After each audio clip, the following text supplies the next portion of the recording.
ক্ষমতা থাকলে একটা বড় বাড়ি নিয়ে দেখা না যা। হ্যালো গাইজ, আসসালামু আলাইকুম। কি অবস্থা সবার, কেমন আছেন আপনারা? আশা করি অনেক ভালো আছেন। তো অনেকদিন আমার একটু ব্যস্ত থাকার কারণে বাংলা নাটক দেওয়া হয় না। তো আমি আশা করি আপনাদেরকে আবার নতুন নতুন নিত্য নাটক আপডেটেড দেওয়ার জন্য। তো প্রথমে আমরা যে নাটকটা সম্পর্কে জানবো সেই নাটকটার নাম হলো মনের মাঝে তুমি। তো এই নাটকটার মধ্যে অভিনয় করেছেন মুশফিকার ফারহান এবং ফারিন খান। তো অসাধারণ একটা অভিনয় ছিল, যে শুরু থেকে দেখবেন একটু কমেডিতে ভরপুর। একটা সময় দেখা যায় না পাওয়া ভালোবাসার গল্পের মতন।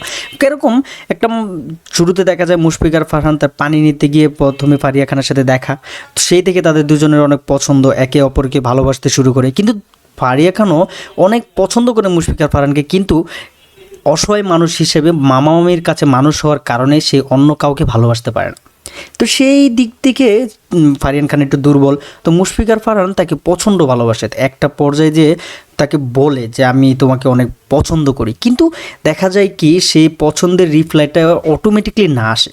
নাটকের শেষ পর্যায়ে দেখা যায় যে একটা সময় বলে যে আমিও আপনাকে অনেক ভালোবাসি, কিন্তু আমার ফ্যামিলির কারণে আমি আপনার জন্য সম্পর্কটা টিকিয়ে রাখতে পারলাম না। সেই সিনগুলো দেখার পর সত্যি অনেক কষ্ট লাগার মতো একটা নাটক ছিল, যেটা দেখলে আমি আমার দিক থেকে অনুভব করতে পারলাম যে এতটা কষ্টের নাটক ছিল।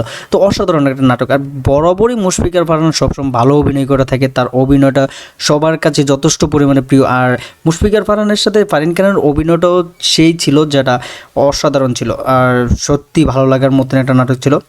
আর যারা এখনও ওই নাটকটা দেখেন নাই তাদেরকে অবশ্যই আমি রিকোয়েস্ট করব নাটকটা দেখার জন্য। তো নাটকটা দেখলে আপনার অন্যরকম একটা ফিল পাবেন। তো এই নাটকটা পরিচালনা করেছিলেন রুবেল আনুশ। আর রুবেল আনুশের নাটক বরাবরই কমেডি থেকে রোমান্টিক হয়ে থাকে, সত্যি অসাধারণ ছিল।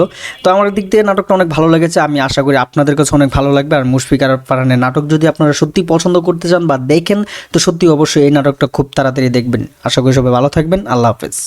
কিন্তু আপনাকে যে ভালোবাসা দিয়ে আপন করে নেব